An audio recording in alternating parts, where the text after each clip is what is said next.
O Pix no Bradesco ficou ainda melhor.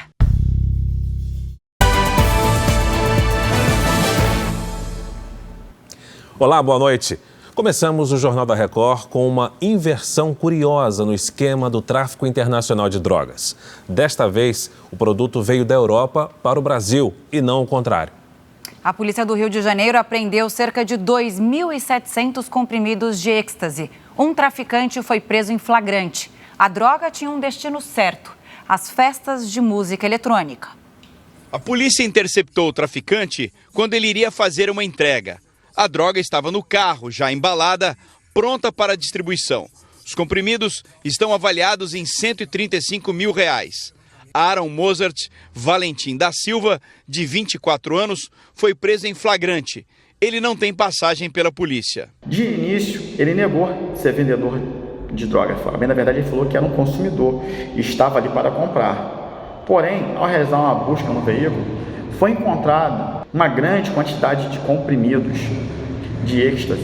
A droga sintética veio da Europa. Segundo a polícia, Aaron Mozart fazia parte de uma rede de abastecimento de festas de música eletrônica. Ele comprava os comprimidos em comunidades dominadas pelo tráfico e depois os revendia a pessoas que tinham clientes nos bairros da Zona Sul e no centro do Rio. Aaron vai responder por tráfico de drogas e pode pegar até 15 anos de prisão. Veja agora outros destaques do dia. O Brasil espera um processo longo para trazer ao país o empresário acusado de agressão e crimes sexuais. Em entrevista exclusiva, ministro Paulo Guedes diz que fica no cargo se presidente Bolsonaro ganhar a eleição. A partir de hoje, os políticos no segundo turno só podem ser presos em flagrante. E o dia dos candidatos à presidência a 15 dias da eleição.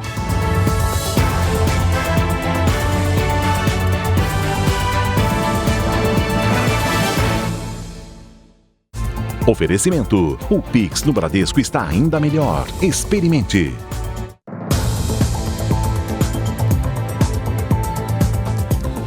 O empresário Thiago Brenan, acusado de agressão e abuso sexual no Brasil, segue nos Emirados Árabes Unidos, onde deve aguardar o processo da extradição em liberdade. A Justiça brasileira decretou um novo pedido de prisão preventiva por crimes de estupro.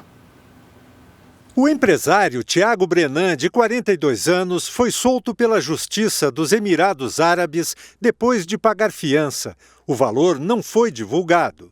A situação dele hoje é como procurado aqui no Brasil. Ele entrou no Brasil, ele está preso.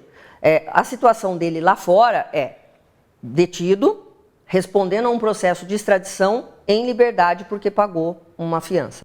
Brenan teve que informar às autoridades um endereço fixo no país e foi proibido de viajar sem comunicar à justiça local. O Brasil assinou um acordo de extradição com os Emirados Árabes em novembro do ano passado. Com base nesse documento e na apresentação de provas dos crimes atribuídos ao empresário, o Ministério Público espera que este pedido de extradição dele seja atendido. Mas o processo é longo e pode durar de 6 meses a 2 anos. Ele pode se defender naquele país onde ele se encontra, dizendo: olha, eu não vou ser extraditado, eu não quero ser extraditado, eu quero ficar neste país, eu estou sendo injustamente processado. Ou seja, ele vai se defender, como ele se defenderia em qualquer outro processo. Segundo a especialista, Brenan está em um país onde os crimes de natureza sexual não são considerados tão graves quanto aqui, o que pode dificultar o processo de extradição. Bater em mulher, agredir mulher, arrancar o cabelo, fazer tatuagem, mantê-las em cárcere privado, são atitudes naquele país que não são consideradas crimes. Em agosto, Thiago Brenan agrediu a modelo Helena Gomes em uma academia de luxo em São Paulo. Deu um empurrão, cuspiu no rosto e puxou os cabelos dela. Além do crime de lesão corporal, Brenan é acusado de corrupção de menores, por ter incentivado o filho adolescente a também ofender a vítima. Eu lembro de um homem que me agrediu e eu agredi de volta. Eu tentei me defender de todas as formas ali possível. Nas redes sociais, o empresário afirma que é perseguido. A resposta vai chegar. Essa farsa que visa prejudicar um cidadão que vocês morrem de inveja. Outras 16 mulheres fizeram denúncias de agressão e violência sexual contra ele. Ontem, a Justiça decretou uma nova prisão preventiva de Tiago Brenan por crimes de sequestro e cárcere privado de mais uma vítima. O advogado do empresário disse que não vai se pronunciar sobre o caso. Haitianos que vivem no Rio Grande do Sul denunciaram à polícia que foram vítimas de um golpe. Os imigrantes disseram que pagaram para uma associação trazer os familiares para o Brasil, mas afirmam que o serviço não foi prestado. As fotografias e os telefonemas ajudam a diminuir a saudade. Robinson está longe da família que mora no Haiti, um dos países mais pobres da América Central. Ele deixou o Haiti para tentar mudar de vida. Desde que chegou ao Brasil, tem um único objetivo: economizar dinheiro para trazer a irmã. O carpinteiro juntou R$7.000 e entregou o dinheiro para uma associação que prometia ajudar imigrantes no Brasil. Eu tentei ligar ele 3, 4 vezes por dia, não atende o telefone. Kesley deu R$16.000 aos suspeitos para trazer os sobrinhos e a mãe. Dinheiro que o imigrante juntou lavando carros. A polícia abriu inquérito para investigar se houve estelionato. De acordo com a polícia, pelo menos 2 pessoas são suspeitas de aplicar o golpe em imigrantes que moram no Rio Grande do Sul. Até o momento, apenas 3 pessoas registraram um boletim de ocorrência. Mas, segundo as associações que ajudam imigrantes no Brasil, o número pode ser muito maior. Nossa equipe tentou contato com a Associação de Integração Social, que seria responsável por trazer os haitianos, mas eles não atenderam as ligações. Na Bahia, 3 pessoas morreram nos últimos dias em decorrência de uma doença causada por uma infecção no cérebro. E a Secretaria de Saúde do Estado e o Ministério da Agricultura descartam que os casos tenham relação com o chamado mal da vaca louca. A irmã de Milton deu entrada neste hospital de Salvador com tontura e vômito. Depois de uma bateria de exames, veio o diagnóstico: Síndrome de Creutzfeldt-Jakob, ou DCJ, uma doença degenerativa que atinge o cérebro. Após 2 meses internada, ela morreu. Foi muito doloroso, entendeu? Muito sofrimento. A Secretaria de Saúde da Bahia e o Ministério de Agricultura, Pecuária e Abastecimento afirmaram que as mortes dos pacientes com infecção no cérebro pela DCJ não foram provocadas pelo consumo de carne contaminada e não têm relação com a doença da vaca louca. A gente não tem nenhum gado contaminado, os casos são casos crescentes, então você passa a ter um surto de casos desse tipo, completamente diferente dessa situação que a gente vem, que é chamada endêmica, ou seja, a gente tem todo ano, como todos os lugares do mundo. A DCJ pode ficar incubada por até 30 anos e os sintomas mais comuns são perda de memória, confusão mental e dificuldades para falar ou caminhar.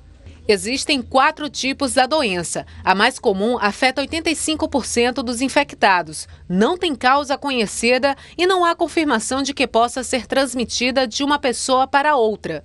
A forma hereditária se desenvolve a partir de alteração genética. Uma variante mais rara é provocada por contaminação em procedimentos cirúrgicos. Por fim, uma manifestação da doença está associada ao consumo de carne bovina contaminada. Tripulantes de navios estrangeiros que chegam ao Brasil continuam proibidos de sair das embarcações. A medida foi adotada durante a pandemia, mas já não está mais em vigor em outros países. Os trabalhadores querem explicações da vigilância sanitária brasileira. Carregado de contêineres, esse enorme navio cargueiro cruzou o oceano para chegar ao Porto de Santos. Se a viagem começa na Ásia, são 45 dias de navegação, sem parar. Cada um desses traz, além de carga, uma média de 25 tripulantes. O problema é que quando esses trabalhadores chegam em algum porto brasileiro, não podem desembarcar. Assim que a pandemia da Covid-19 começou, em 2020, os tripulantes de navios de carga de outros países foram proibidos de sair da embarcação em portos brasileiros. A medida tinha o objetivo de evitar a disseminação do vírus. Só aqui no Porto de Santos, mais de 630 mil pessoas deixaram de desembarcar nesses últimos 2 anos. As exceções que autorizam o desembarque são necessidade de atendimento médico, férias e fim de contrato. Nesses 2 últimos, o marítimo precisa embarcar em um avião para voltar para o país de origem no mesmo dia do desembarque do navio. Alguns tripulantes chegam a ficar 3 meses sem sair do navio. Nesses 2 últimos anos, o navio virou um presídio, porque a tripulação vive num cárcere privado. Eles não têm nenhuma atividade social, eles não podem descer em terra, não podem comprar um presente para a família, não podem ir no restaurante. It's important for human health. Esse comandante de um navio de bandeira da Libéria diz que o desembarque é uma questão de saúde mental para a tripulação. Ele ressalta ainda que toda a tripulação é vacinada. O sindicato que representa as agências marítimas cobrou em ofício explicações da Anvisa. Nós temos comandantes de navios que têm família aqui no Brasil, são casados com brasileiras. E eles só podem falar com elas através de um vídeo ou então pelo celular. Em nota, a Agência Nacional de Vigilância Sanitária, Anvisa, informou que está acompanhando e avalia a atualização da norma. As operações de estoque, transporte e entrega de mercadorias cresceram 4 vezes mais que a economia geral do país neste ano. Pois é, e um reflexo desse bom momento é o aumento de vagas no setor. A equipe carrega mais um caminhão. Este vai partir de São Paulo para Mato Grosso do Sul com produtos eletroeletrônicos e peças automotivas. Pelo centro de distribuição desta empresa, que armazena e transporta mercadorias em Jandira, na Grande São Paulo, passam 30 mil volumes por dia, que saem de indústrias e vão chegar ao comércio e aos consumidores. Esse movimento já cresceu 20% nesse ano, impulsionado pelo varejo na internet e nas lojas físicas. Para você ir na gôndola, encontrar um produto para você comprar, para você ir numa loja, encontrar uma roupa para você comprar, você precisou que aquela mercadoria fosse movimentada. Então, toda vez que você tem esse movimento na economia, a logística vai acompanhar. A empresa já esperava crescer bastante e, por isso, no início do ano, inaugurou esse novo centro de distribuição. E com o aumento na quantidade de cargas, foi preciso contratar muita gente. Quando começou a funcionar, a unidade tinha 400 funcionários e agora já são 700 pessoas trabalhando aqui. O Cláudio é um dos novos gerentes, uma evolução na carreira. Trata-se de um momento muito importante na minha carreira, tá? Até porque eu consegui conciliar a vida pessoal com uma expectativa de crescimento profissional. O setor de logística, responsável pela movimentação, armazenamento, transporte e entrega de mercadorias, vem crescendo mais do que outros segmentos. A gente tem Black Friday, junto com Copa, que acontece ali em novembro, mais Natal em dezembro, que fazem com que a gente cresça aí as movimentações de materiais em todo o Brasil. O bom momento do setor deve gerar mais vagas para trabalhadores como a Kelly. Faz 1 mês que a motorista está no novo emprego e já com planos para o futuro. Hoje eu estou dirigindo um carro pequeno e quero dirigir um carro maior, um caminhão. Então, para mim, vai ser maravilhoso isso. Chegaram hoje a Belarus, que é um país vizinho à Rússia e à Ucrânia, os primeiros soldados russos de uma nova força militar. Segundo o governo bielorrusso, as tropas terão ações apenas defensivas. O Ministério da Defesa de Belarus divulgou imagens da recepção aos militares russos. Juntas, as duas forças devem chegar a cerca de 70 mil homens, de acordo com o presidente bielorrusso Alexander Lukashenko. Aliado fiel de Putin, Lukashenko acusou as vizinhas Polônia, Lituânia e Ucrânia de preparar ataques terroristas e uma revolta no território bielorrusso. Do outro lado, o presidente ucraniano Volodymyr Zelensky disse que a Rússia quer arrastar o país para a guerra. Também hoje, o Reino Unido afirmou que os reservistas russos, convocados para se juntar às tropas do país, estariam comprando os próprios coletes à prova de balas. Segundo as autoridades britânicas, a corrupção e os erros de logística de Moscou seriam as causas do mau desempenho da Rússia na Ucrânia. O Kremlin informou que 200 mil reservistas já foram convocados desde a mobilização anunciada por Vladimir Putin no mês passado. A seguir, saiba o que fazer para atualizar o cadastro que garante acesso aos benefícios sociais do governo. E ainda hoje, o dia dos candidatos à presidência, Bolsonaro e Lula, a 15 dias das eleições.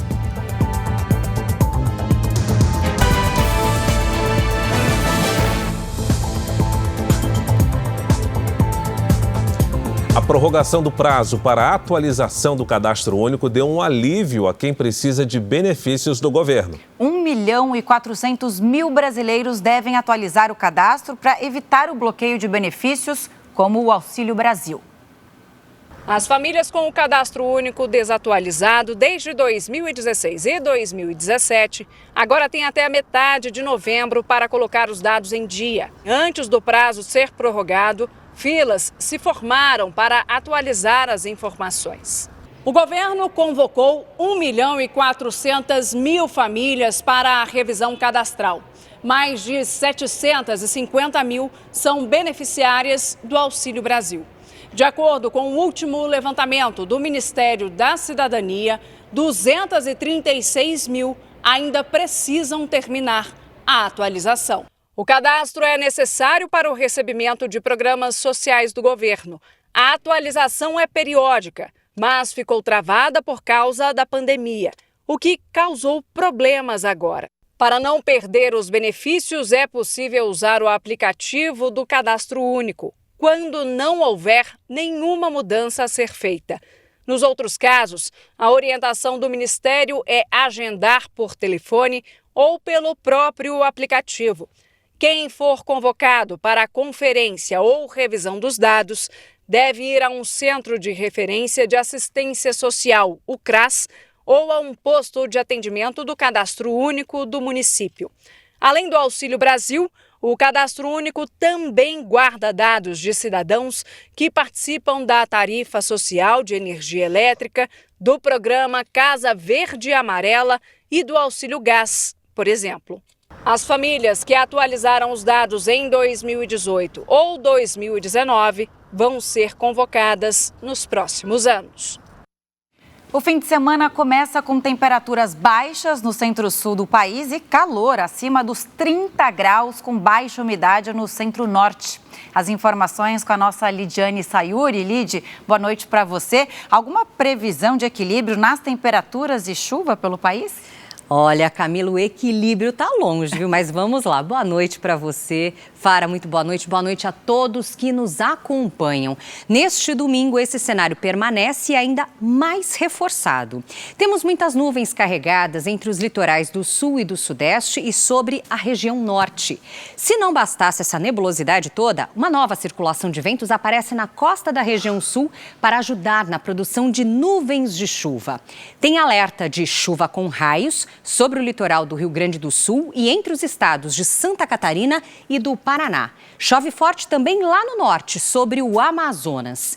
Nas áreas claras do mapa, bastante sol e tempo bem seco. Em Florianópolis, dia de temporais, com 23 graus. No Rio de Janeiro, máxima de 30 com sol encoberto. Em Brasília, faz 31. Em Teresina, 38. Em Boa Vista, chuva, sol, raios e até 34 graus. Na capital paulista, o domingo começa com sol, esquenta até os 27 e a partir da tarde tem chance de pancadas de chuva. Na segunda e na terça, previsão de chuva isolada à tarde. E aí, na quarta, chove a qualquer hora. Vamos ao Tempo Delivery, começando com a Jeane de Nova Friburgo, no Rio de Janeiro. Lid. Vamos lá, Fara. Jeane aí na nossa tela. Jeane, seguinte, a gente agradece o carinho aqui com a gente e nos próximos dias a chance de chuva passageira logo cedo na região serrana do Rio. À tarde o tempo fica firme e faz até 21 graus no domingo, 24 na segunda e até 23 na terça. Agora é a vez do Adriano, da cidade de Papanduva, em Santa Catarina. Opa! Adriano, previsão de chuva e frio para Papanduva. No domingo, faz até 18 graus. Na segunda, 17. E aí na terça, o volume de chuva aumenta e a temperatura não passa dos 16. Peça Tempo Delivery também para qualquer cidade do Brasil e do mundo. Mande seu pedido pelas redes sociais com a hashtag você no JR. Camila, Fara. Obrigado, Lid. Bom descanso, Lid. Obrigada. Veja ainda hoje, candidatos do segundo turno só podem ser presos em flagrante. E a seguir, em entrevista exclusiva, o ministro Paulo Guedes diz que fica no cargo se o presidente Bolsonaro for reeleito.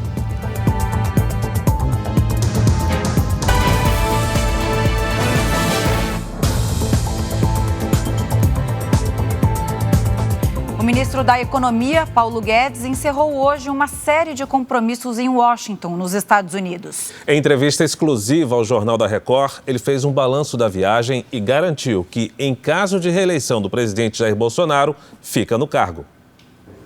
Nosso encontro foi na Embaixada Brasileira, na capital americana. O ministro encerrou neste sábado a viagem de 5 dias, onde se reuniu com o Fundo Monetário Internacional, Banco Mundial, ministros de Estado e empresários estrangeiros. O balanço foi positivo. Nós fomos citados várias vezes durante a reunião, diziam várias vezes, ministro Paulo, o Brasil é importante pela alimentação, o Brasil é importante também para a fronteira energética. Eles agora querem amigos mais próximos, gente que eles possam confiar, são as democracias liberais, o Brasil é uma democracia estável, tem desempenhado muito bem. Sobre o Fundo Monetário Internacional, o ministro disse que os técnicos perceberam que o Brasil tomou um novo caminho nos últimos 4 anos. O FMI revisou a previsão de crescimento do Brasil de 1,7% para 2,8% neste ano.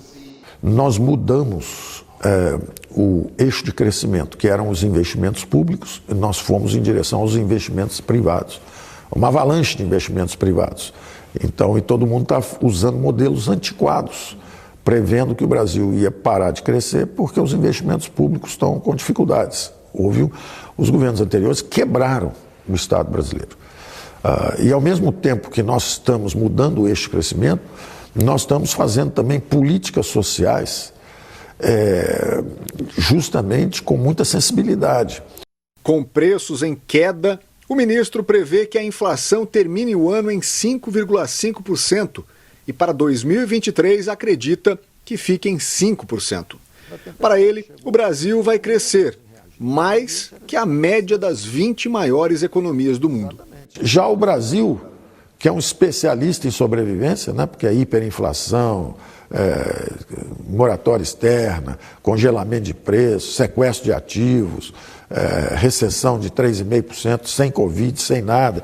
Então o Brasil já é um especialista em sobrevivência. Quando forma a nuvem, a gente já sabe reagir rapidamente. Então o Brasil reagiu mais rápido. E o Brasil, principalmente, tem um programa econômico que é o caminho da prosperidade. É um bom programa econômico. Nós estamos desfazendo os erros anteriores. Os impostos eram muito altos, nós estamos baixando. A economia era fechada, nós estamos abrindo. Em caso de reeleição, o ministro garantiu que os programas sociais serão mantidos e que há dinheiro para isso. O presidente prometeu e vai ser cumprido. Paulo Guedes também admitiu que foi preciso fazer sacrifícios para ajudar os mais pobres. Nosso governo foi o único que não deu aumento de salários no ano de eleição. Então, nós fizemos sacrifícios de um lado para poder atender justamente os mais vulneráveis de outro lado. Nós fizemos as escolhas difíceis. Está aqui, ajuda aos mais frágeis e contamos com a colaboração do funcionalismo de não ter um aumento de salários agora, porque estamos saindo justamente de uma guerra. E tudo isso vai ser corrigido. Próximo ano nós vamos certamente dar aumento para o funcionalismo público e tudo isso. Então, é um governo que teve a coragem, é um governo que é popular, não foi populista em nenhum momento. Paulo Guedes disse que tem a confiança do presidente e que fica no cargo caso Jair Bolsonaro seja reeleito. Seguimos juntos, liberais e conservadores, numa aliança contra a esquerda que ficou 30 anos e nos deixou nos piores lugares no PISA, corrompeu a nossa democracia, estagnou nossa economia. Então, se está dando certo o caminho da prosperidade, seguimos juntos, liberais e conservadores. Vamos acompanhar agora os destaques do Domingo Espetacular. Veja o que a gente está preparando para você. Os detalhes da operação internacional que prendeu Thiago Brenan. O empresário é suspeito de agredir uma modelo dentro de uma academia. A entrevista completa com Helena Gomes. Para mim é um filme de terror. O que vai acontecer com Thiago a partir de agora? O drama dos brasileiros que vivem como escravos na Ásia. Eles foram atraídos com a promessa de um emprego lucrativo e acabaram reféns de uma rede internacional de golpes. O mistério em torno do desaparecimento de um estudante de direito. A namorada diz que Lucas teria se jogado em um rio, mas a família suspeita que ele foi assassinado. Não desejo isso para nenhuma mãe. A filha do cantor Leonardo emagrece 20 quilos e causa alvoroço na internet. O que ela fez para perder tanto peso em tão pouco tempo? E a moda dos shots da magreza? Beber vinagre ajuda a emagrecer? No Domingo Espetacular. Depois da Hora do Faro. Veja ainda nesta edição os compromissos dos candidatos à presidência a 15 dias das eleições. E também, no Dia do Professor, como a falta de interessados nessa carreira é um problema para a educação do país.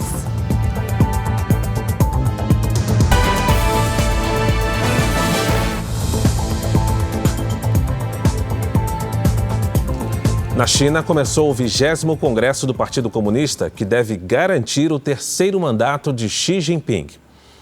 A reunião conta com mais 2.000 políticos do partido e acontece a cada 5 anos. A reeleição do atual presidente deve ser anunciada na semana que vem. No Congresso de 2018, foi aprovada uma mudança na Constituição chinesa que derrubou o limite de 2 mandatos para o chefe de Estado. Dessa forma, Xi Jinping pode ser o líder mais longevo da China em mais de 40 anos. Ainda no noticiário internacional, a ditadura comunista cubana abriu um processo criminal para punir os manifestantes que protestaram contra os apagões de energia no final de setembro. Autoridades anunciaram que vão investigar crimes relacionados ao incêndio de instalações e a atos de vandalismo durante os protestos. A mídia independente do país afirma que as manifestações foram pacíficas. Só na capital Havana, 30 pessoas foram presas. Milhares de pessoas foram às ruas nos protestos. Os apagões são constantes em Cuba por causa da falta de investimentos no setor elétrico. Imigrantes venezuelanos no México protestaram contra uma nova política anunciada pelos Estados Unidos. O governo americano determinou que, no máximo, 24.000 venezuelanos podem solicitar entrada no país por via aérea. Todos os outros que chegam por via terrestre estão sendo enviados de volta. Esse ano, mais de 150.000 venezuelanos tentaram cruzar a fronteira do México com os Estados Unidos em busca de ajuda humanitária. Eles fogem da ditadura de esquerda de Nicolás Maduro.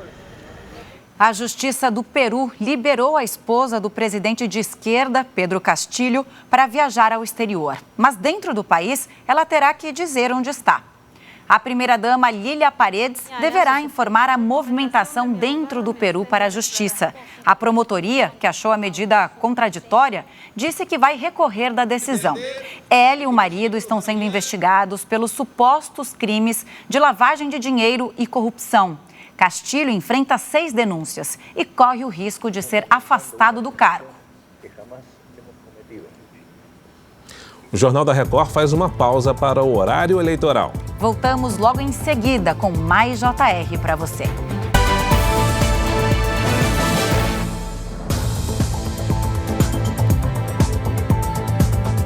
Comerciantes reclamam da falta de segurança depois da dispersão da chamada Cracolândia, no centro de São Paulo. Eles dizem que a aglomeração de usuários de drogas afasta os clientes. Cassiano é comerciante na região da Santa Ifigênia, em São Paulo. Ontem ele ficou sem internet, depois que um fio de fibra ótica foi furtado. O lojista já perdeu mais da metade do faturamento desde a dispersão da Cracolândia pelo centro da cidade. Isso atrapalha o movimento, porque as pessoas têm medo de vir para o centro. Entre março e agosto de 2022, o número de furtos e roubos na região cresceu 35% em relação ao mesmo período do ano passado. Há 2 dias, o Jornal da Record mostrou o alívio da Maria Inês com a remoção de um acampamento que não deixava a aposentada dormir. Hoje, o grupo de pessoas em situação de rua já estava de volta, bloqueando o lugar onde chegou a funcionar um lava-rápido. A dona do terreno reclama que não tem mais como usá-lo. É muita insegurança que a gente sente, os moradores aqui da região também estão apavorados. Dependentes químicos que vivem nas ruas fogem correndo das abordagens dos guardas. Reformei e construí esse prédio, esperando que fosse ser a minha aposentadoria. depois de tantos anos de serviço. Não está sendo. Se o senhor der uma olhada, a região degradou como um todo. Nos últimos dias, o Jornal da Record registrou acampamentos provisórios e em constante movimento. Hoje, quando nossa equipe terminava a gravação, foi atacada por 3 homens. Um deles atirou um caixote de madeira. Outro homem avançou contra a equipe com uma garrafa de vidro. Segundo os comerciantes, são cenas de agressão como essa que afastam a clientela. Isso acaba complicando muito o movimento. A gente tem que fechar, às vezes, a loja, tem que baixar a porta, porque passam muitos. O Jornal da Record procurou a Prefeitura de São Paulo para entender quais são as ações de apoio aos comerciantes. Em nota, a Prefeitura informou que a Guarda Civil Metropolitana realiza patrulhamento preventivo para garantir a segurança dos moradores da região. Seguem internadas as 2 crianças que foram atingidas por um raio em Mato Grosso do Sul. Chovia forte na hora do acidente que aconteceu em uma das reservas indígenas de Dourados. O SAMU foi acionado para fazer o resgate das 2 meninas. Elas foram atingidas numa comunidade a mais de 200 quilômetros de Campo Grande, que pertence à etnia Guarani Kaiowá. Segundo a avó das crianças, chovia na hora do acidente. Caiu, de repente o raio caiu. As indígenas de 13 e 5 anos foram levadas para o hospital em Dourados. Uma delas teve queimaduras no rosto e apresenta dificuldades para enxergar. Segundo os médicos, apesar do susto, as pacientes não correm risco de morrer. Especialistas alertam para o perigo que as chuvas com raios podem trazer. Não é interessante você se abrigar debaixo de árvore, a árvore atrai raio, né? Então é um local de risco, não se coloque nessa situação e buscar um abrigo numa residência, num local mais coberto, né? De preferência que não seja metálico. Eleições 2022. O candidato do PT à presidência, Luiz Inácio Lula da Silva, não teve agenda pública neste sábado. Ele participou de reuniões fechadas com a coordenação da campanha em São Paulo e gravou o programa eleitoral. Veja como foi o dia de campanha do presidente e candidato à reeleição pelo PL, Jair Bolsonaro. O dia do candidato à reeleição Jair Bolsonaro do PL foi de campanha pelo Nordeste. O primeiro comício foi em Teresina, no Piauí. O centro de convenções da cidade ficou lotado de apoiadores. Bolsonaro estava acompanhado do ministro da Casa Civil, Ciro Nogueira, que é do estado. E no discurso lembrou que o Partido dos Trabalhadores não concluiu as obras de transposição do Rio São Francisco. A visita de Jair Bolsonaro ao Piauí, a primeira dele durante a campanha eleitoral, tem o objetivo de conquistar mais votos. Para isso, o presidente pretende aumentar a interlocução com lideranças políticas locais e falar diretamente com a população mais pobre sobre as realizações do governo em comparação com as administrações do PT. Prometeu atender os mais pobres e pagava a miséria do Bolsa Família. Nós fizemos o contrário deles, trouxemos água sem corrupção, demos auxílio de no mínimo R$600 para todo mundo, além de outros projetos, como a geração de energia na costa do Nordeste.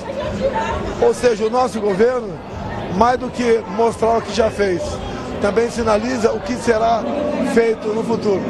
Depois, o presidente seguiu para o segundo comício do dia em Fortaleza, no Ceará, e voltou a deixar claro que o governo pretende manter o auxílio emergencial e ampliar o trabalho na área social. A última cidade a ser visitada neste sábado de campanha pelo Nordeste foi São Luís. O presidente participa de culto religioso no Maranhão nesta noite.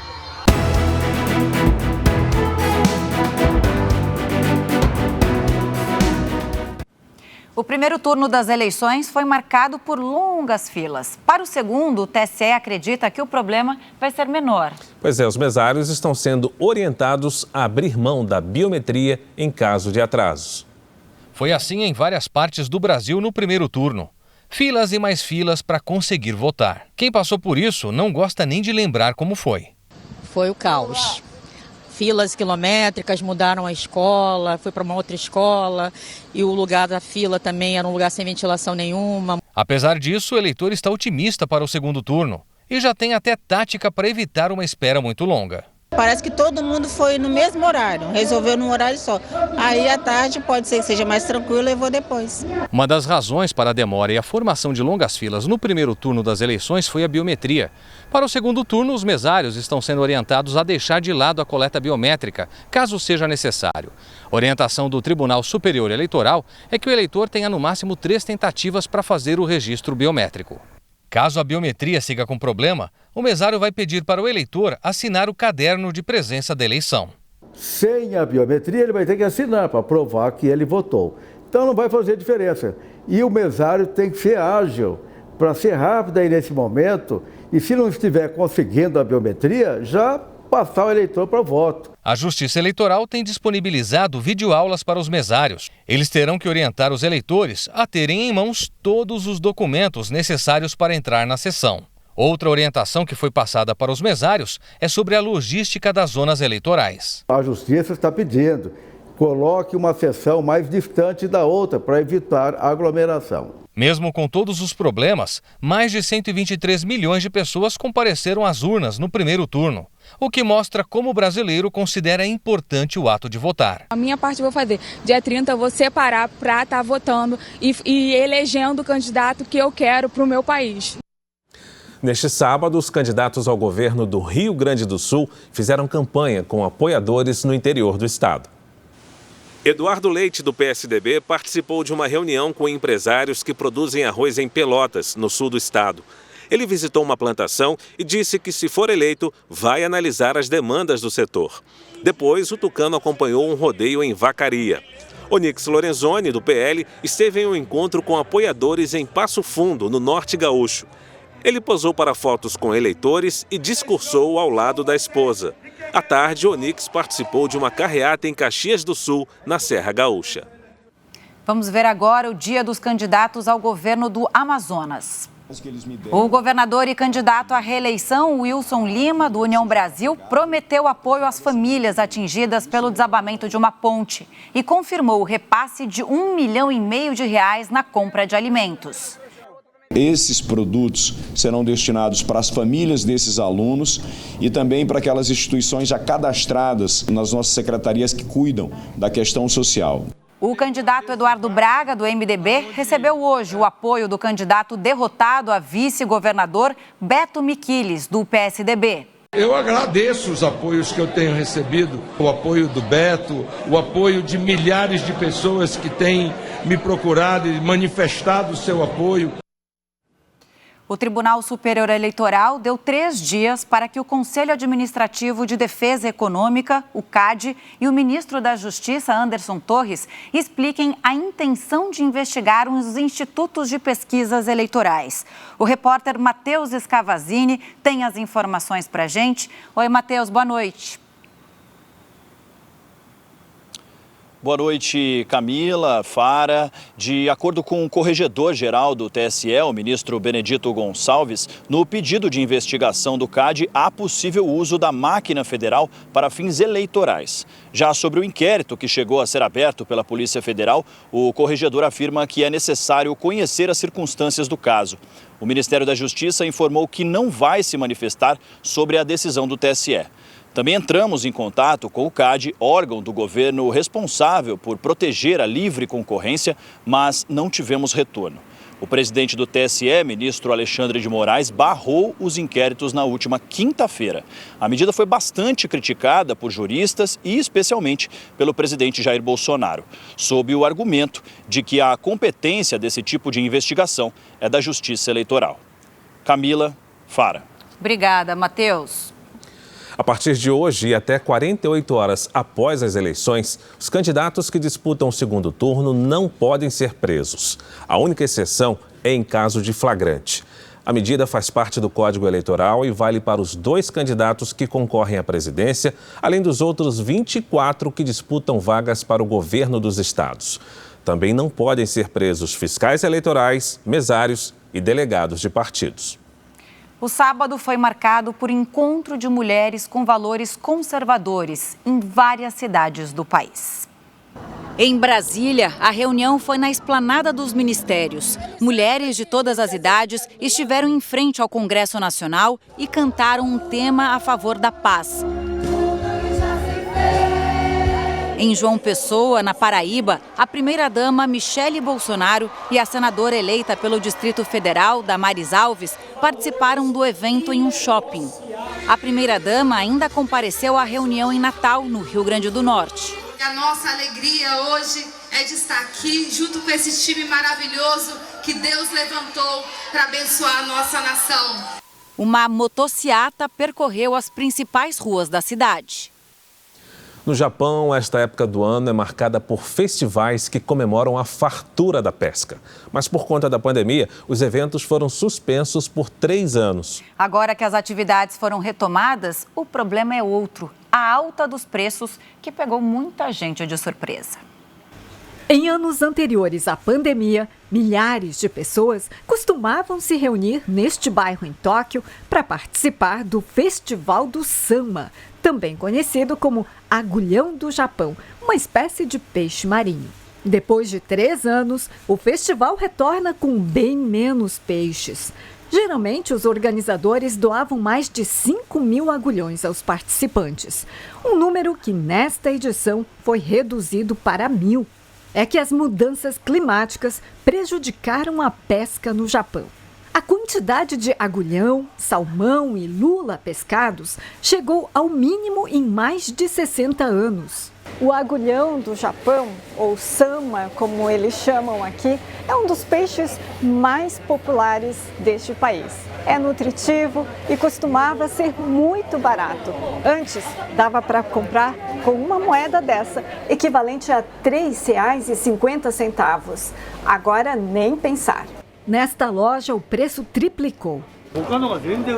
Antigamente, eles eram os mais baratos e ninguém levava os outros peixes, diz este comerciante que trabalha no tradicional mercado de peixes de Tóquio há mais de 20 anos.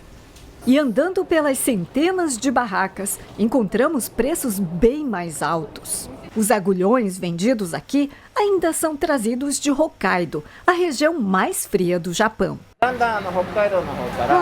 Mas aos poucos eles começam a ser pescados mais perto de Tóquio. Só que é preciso esperar o frio chegar, explica este comerciante. Seja no tradicional mercado de peixes ou até mesmo comparando preços nos supermercados, fica evidente a falta de agulhão. E se a temperatura do mar não diminuir, o sama pode até deixar de ser um peixe popular para se transformar numa iguaria, num produto de luxo na mesa do consumidor. Os furtos e roubos de cabos de telefonia não param de aumentar no país. Somente neste ano foram mais de 2 milhões de metros levados pelos criminosos. Um prejuízo enorme para os comerciantes e motivo de muita dor de cabeça para os clientes de internet e telefonia. Câmeras de segurança flagraram o momento em que criminosos furtam fios de telefonia. Dias depois, a cena se repetiu. 2 homens aparecem carregando parte da fiação que acabou de ser cortada. Por causa disso, moradores e comerciantes ficaram sem telefonia e sem internet. O Tiago é comerciante e diz que os furtos de cabos atrapalham o negócio. Sem sinal de internet, ele não consegue usar as máquinas de cartões. Dessa vez agora nós já vamos para o 4º dia. Sem telefone fixo, sem acesso à internet, às nossas câmeras de segurança. Só nos 6 primeiros meses deste ano, mais de 2 milhões de metros de cabos de telecomunicações foram furtados ou roubados no Brasil. Uma alta de 28% em relação ao semestre anterior. As ações criminosas deixaram mais de 4 milhões de clientes sem acesso à internet e à telefonia. O estado que registrou o maior volume de cabos furtados foi São Paulo. Em seguida vem o Paraná. Em terceiro lugar está Minas Gerais. Para os comerciantes, os prejuízos são incalculáveis. Isso aí faz desejar fechar as portas igual tem que ser. Usar o celular ao dirigir aumenta 4 vezes o risco de acidentes. Mesmo assim, essa infração gravíssima é uma das cometidas com mais frequência pelos motoristas brasileiros. Em Salvador, do começo do ano até agora, o número de multas de condutores falando ao celular cresceu mais de 40%. O acidente aconteceu em uma das avenidas mais movimentadas de Salvador. O motorista estava distraído usando o celular. As consequências só não foram mais graves porque ele dirigia em baixa velocidade. Apesar do perigo, usar o aparelho ao volante, infelizmente é algo muito comum. Até quem anda de moto se arrisca. Eu já tomei uma fechada de outro motorista que estava falando no celular. Ele me fechou, eu quase bati meu carro. Ele nem percebeu que eu fui fechado por ele. No país, pelo menos 675 motoristas são multados diariamente por falar ao telefone. Aqui na capital baiana, as principais ruas e avenidas são monitoradas. Mas nem mesmo essas câmeras inibem os infratores. De janeiro a setembro, foram aplicadas mais de 26 mil multas desse tipo, um aumento de 43% em comparação com o mesmo período do ano passado. Manusear o celular no trânsito é uma infração gravíssima. Gera 7 pontos na carteira de habilitação e multa de R$ 293,47. Segundo a Associação Brasileira de Medicina de Tráfego, ao usar o aparelho, o motorista fica de 4 a 5 segundos sem prestar atenção na pista, o que aumenta 4 vezes o risco de acidentes. Utilizar o celular ao trânsito é semelhante aos mesmos sintomas de comportamento da pessoa que bebe e dirige. A falta de reflexo. A falta de reflexo causada pela embriaguez. 4 suspeitos foram presos e outros 11 menores apreendidos depois de invadir uma concessionária de motos na zona sul de São Paulo. Câmeras de segurança flagraram o momento em que a quadrilha tentava estourar o portão. Já dentro da loja, eles correm em direção às motocicletas e tentam levar o que podem. Uma pessoa passava pelo local e avisou a polícia. Houve perseguição. 5 motos foram recuperadas, além de capacetes e baús. Outras 2 motocicletas ainda não foram encontradas com o restante do grupo, que fugiu. O Superior Tribunal de Justiça Desportiva suspendeu o jogo marcado para esta noite entre Goiás e Corinthians no Estádio da Serrinha, em Goiânia, pelo Campeonato Brasileiro. O motivo foi a divergência sobre a presença da torcida corintiana no estádio. Depois de liberar a venda de ingressos ontem, o Goiás seguiu a recomendação do Ministério Público para que a partida tivesse torcida única. O jogo será remarcado. O Brasil perdeu a final do Mundial de Vôlei Feminino, que aconteceu na Polônia e na Holanda. A seleção foi derrotada na tarde de hoje pela Sérvia por 3-0. Hoje é dia do professor, um profissional que ajuda a formar todos os outros profissionais. Mas a procura pelos cursos de pedagogia tem diminuído. Um estudo aponta que se jovens não ingressarem no magistério, em menos de 20 anos, o país pode ter uma carência de mais de 200 mil professores. Às vezes falta mão para tantos pedidos. Se a energia é demais de um lado, tem paciência de sobra do outro. Para ser professor no Brasil hoje, não basta dedicação. É preciso também de uma boa dose de sacrifício. Infelizmente, o professor hoje ele não é muito valorizado, né? O servidor, né? E isso é triste, porque a gente faz aquilo com amor, com carinho, né? A gente trabalha e muitas vezes nós não somos reconhecidos. Os jovens que entram no mercado de trabalho têm escolhido cada vez menos esse caminho. Um estudo do CEMESP, entidade que representa instituições privadas de ensino superior, mostra que a quantidade de ingressantes nas carreiras de licenciaturas nos últimos 10 anos cresceu só 30% de 2010 a 2020, enquanto que em outras carreiras o aumento foi de quase 50%. A matemática é bem simples. Hoje, no Brasil, existe um professor para cada 20 alunos entre 3 e 17 anos de idade. Seguindo essa proporção e levando em conta o crescimento da população brasileira, o país vai precisar, até 2040, de 2 milhões de professores. Mas pelo ritmo da procura pelos cursos de licenciatura, o número de docentes vai cair 20% até 2040. Isso significa que as escolas brasileiras vão ter 235 mil professores a menos do que o necessário. Se essa tendência não se reverter, o país vai sofrer um apagão de professores um futuro próximo. Salário baixo é um dos motivos. Em 2020, um professor de ensino médio no Brasil ganhava R$ 5.400, quase 20% a menos do que outros profissionais com ensino superior completo. Más condições de trabalho e falta de segurança também são fatores que desencorajam os jovens a seguir essa profissão. Mas Karina e Rafaela vão contra essa estatística negativa. Escolheram o curso de pedagogia entre tantas opções. Eu aprendi a ler bastante cedo, então ajudava os professores também na hora da alfabetização, com alguns recursos, com os alunos que tinham mais dificuldade. Então, de alguma forma, eu sempre estava ensinando. Rafaela chegou a cursar Direito e mudou de rumo. Quando eu falei para as minhas amigas, todo mundo falou, nossa, mas você vai deixar de ser doutora para ser professora, ganhar mal. Eu falei, mas não é sobre o dinheiro. Eu quero mesmo participar da formação de uma pessoa, eu quero fazer com que ela lembre de mim. Aos 57 anos, Manuel, advogado, resolveu ir atrás do sonho que sempre teve. A gente arrumava um pedaço de lousa, um giz, na época era um giz, e eu ia ensinar no que eu sabia. A vocação, muitas vezes, fala mais forte do que as dificuldades da profissão. Depois de 35 anos como professora, coordenadora e diretora de escola, Lilian se aposentou pouco antes da pandemia, mas não aguentou. Fui morar na praia, tudo, mas não era aquilo que eu não me encontrei, né? Não era aquilo que estava me satisfazendo, né? Então eu falei, acho que eu vou voltar para aquilo que eu mais gosto mesmo de fazer, né? E ela se encanta todos os dias, apesar do salário baixo, da falta de estrutura, da insegurança.